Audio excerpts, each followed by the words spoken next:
নমস্কার সবাইকে, daily life by বর্ণালীতে তোমাদের সবাইকে স্বাগত। রোজ ঘুম থেকে উঠেই দেখছি যে বৃষ্টি পড়ছে, তবে আজকে একটু রোদ বেরিয়েছে। দেখো আজকে ভালোই লাগছে, বেশ রোদটা বেরিয়েছে, কি সুন্দর লাগছে আকাশটা। মা এখানে সবজিগুলো প্যাকিং করছে, বাবা হাটে নিয়ে যাবে। এগুলো বলো তো কী সবজি, আমাকে কমেন্ট করো যে এগুলোকে কি বলে। এগুলো 5 কেজির প্যাকিং হবে। আজকে একটু কমই উঠেছে, তো অন্যদিন আরও অনেকটাই থাকে, আজকে একটু কম। আর এদিকে দেখো আমাদের চিকুরানি একটু ভয় পেয়েছে, ভয় পেয়ে আর মায়ের কোলে উঠে পড়েছে, মা যেই দেখেছে। তোমাদের বলেছিলাম যে আমাকেও একদম সহ্য করতে পারে না, আমি যেই বলেছি বাবা তো কি হয়েছে বেবি তার ভয় দেখাচ্ছে। বেবি পিপি বাবা বাবা সরে যা, তুই সরে যা, আমাকে কামড়ে। বাবা একটু চরিত্রের বাপের নাম ভুলিয়ে দেবো। মা যেহেতু এদিকে কাজ করছে, তো রান্নাঘরের কাজগুলো আমাকেই করতে হবে। বাকি কাজগুলো আমি করে তারপরেই আমি নিজের কাজে বসবো।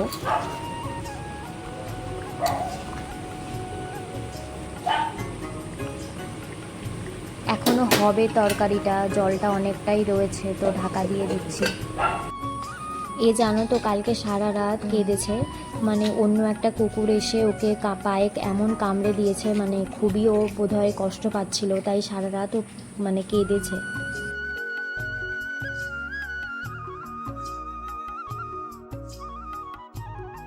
প্রত্যেক দিন ওকে বেল্টটা দিতেই হবে, না হলে ও খাটে উঠে এত জ্বালাবে সেটা বলার নয়।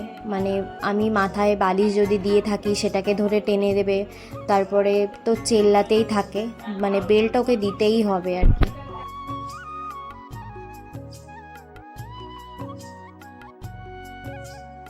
বিছানা ঝাড়া হয়ে গেছে, এবার বালিশগুলো তুলে রাখি।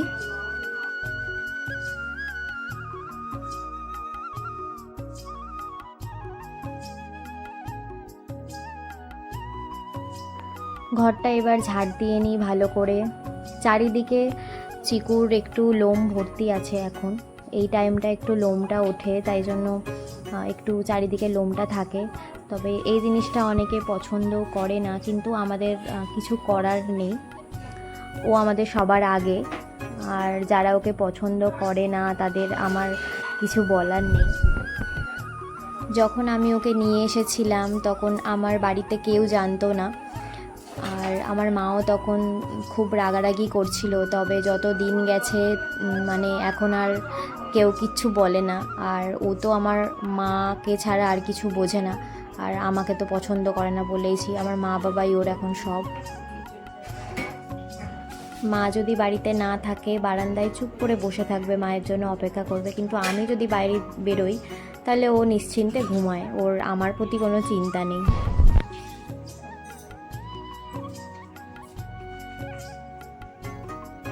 কথা বলতে বলতে ঝাড় দেওয়া প্রায় হয়েই গেছে।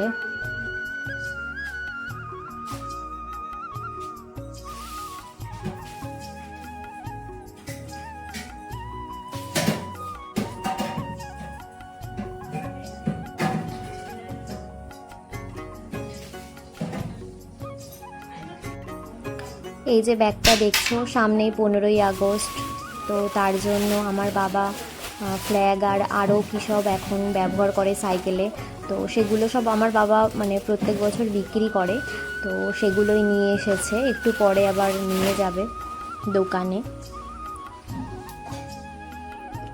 হাট থেকে চলে এসেছে, আর দেখো শুধু বেগুন আর বেগুন দেখতে পাই আমার বাবা হাটে গেলে, কারণ উনি হচ্ছে ওটা পছন্দ করে।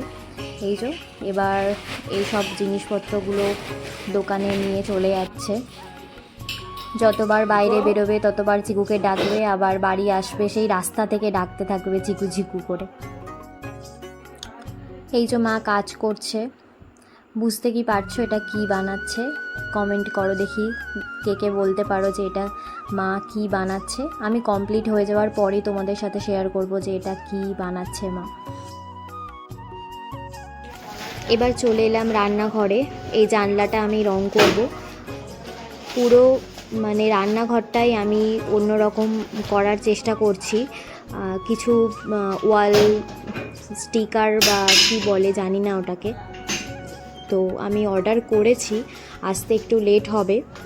আস্তে আস্তে তোমাদের সবটা শেয়ার করব যে আমি কেমন কি করছি রান্নাঘরটা। জানি যে একটু দেখতে বাজে লাগছে, তো তার জন্যই আমি ভেবেছি যে রান্নাঘরটাকে আমি ঠিক করব। চলো জানলাটা রং করে ফেলি।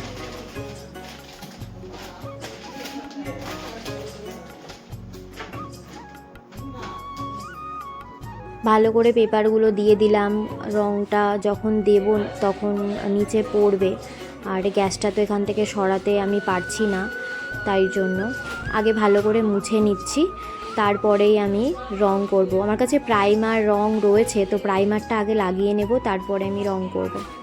সাদা রং দেব। আগে দেওয়ালে স্টিকারগুলো পুরো মেরে নিই, তারপরে দেখা যাক যে জানলাতে কিছু করার প্ল্যানিং আছে আমার। আগে দেওয়ালটা আগে ঠিক করব, তারপরে আমি জানলাটা ওই বুঝে আমি করব।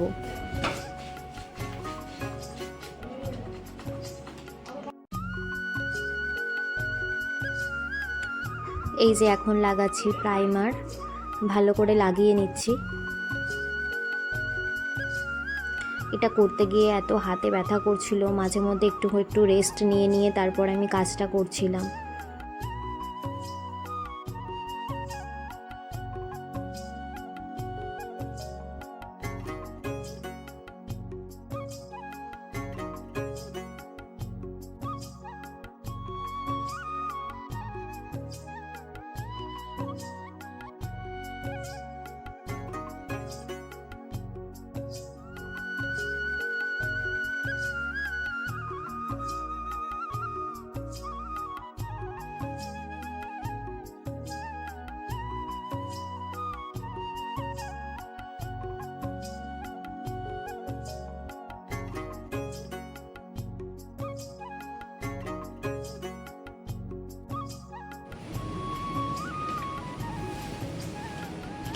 এক কোট প্রাইমার দেওয়া হয়ে গেছে, আমি ডবল কোট করব প্রাইমারে। আর জানলাটা পরিষ্কার করব, আমি কালকে করব পরিষ্কার।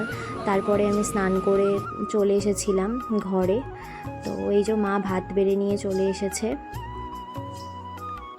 আর এই যে মায়ের দেখো ফোনের স্ট্যান্ড।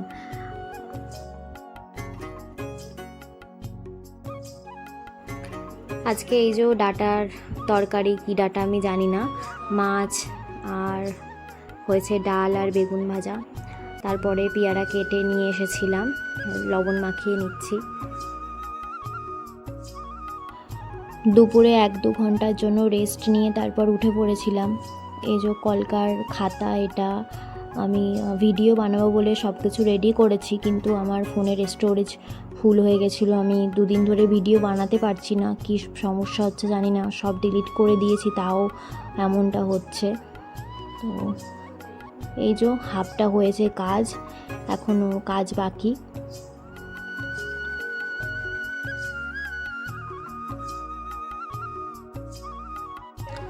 কাজ করতে ভালো লাগছিল না, অর্ধেক কাজ করেই ভাবলাম একটু রাস্তায় হেঁটে আসি, বেরিয়ে পড়েছিলাম। তবে চিকু ডাকছে বেরোবে বলে, আমি বেরিয়েছি, তো ও বেরোবে বলে ডাকছে। আর এই দেখো বৃষ্টি পড়ে চারিদিকে দেখো কীরকম ঘাস হয়ে গেছে।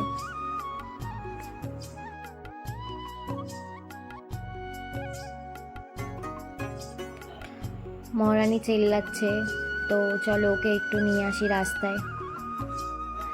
আসলে ওরও ঘরের মধ্যে ভালো লাগে না, একটু বাইরে বেরোলে ওরও ভালো লাগবে, তাই বাইরে একটু বের করলাম।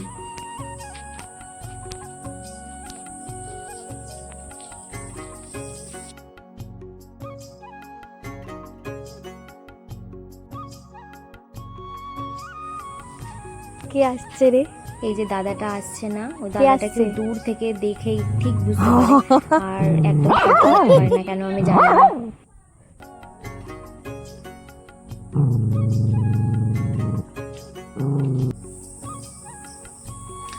আকাশটা দেখো কি সুন্দর লাগছে।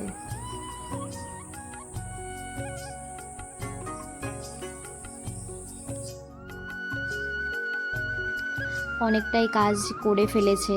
যদি কালকের দিনটা এতে সময় দেয় আমার মনে হয় যে একদিনেই মা তুলে ফেলতে পারবে, কারণ এখনও রাত বাকি রয়েছে, রাত্রেও তো কাজ করবে। আর এই যে আমার কাজের ফাইনাল লুকটা কেমন লাগলো বলো। জানলাটার যে পেরেকগুলো ছিল সেই জায়গাগুলোতে আমি মোল্ডেড ক্লে ছিল আমার কাছে, সেটা দিয়ে দিয়েছিলাম, কারণ অন্য কাজ করলে ওর উপরে দেখতে ভালো লাগবে না। তারপরে আর এদিকে তো আমি চা করছিলাম, সন্ধ্যাবেলা একটু চা না খেলে হয় না। মায়ের চায়ে চিনিটা গুলে দিচ্ছি। আজকে মা করেছিল পাস্তা সন্ধ্যাবেলায় টিফিন, তো সেটাই খেয়ে নিই। পাস্তাটাও মা খুব ভালো বানিয়েছিল আজকে। আর এনাকে দেখো গরম লেগেছে তাই এরকম করে হাঁপাচ্ছে, আমি এসিটা চালিয়ে দিতে আবার শুয়ে পড়েছে। আজকে কিন্তু তেমন গরমটা লাগছিল না সন্ধেবেলা, কিন্তু এই যে অভ্যাস হয়ে গেছে, আগে কিন্তু এরকম করতো না। সবাইকে বলো টাটা বাই বাই, একটু হামি দিয়ে দাও তো বেবি, বলো টাটা। এখন গরম লেগেছে, এসিটা বন্ধ করে দিয়েছি, আকাশ যাচ্ছে খুব।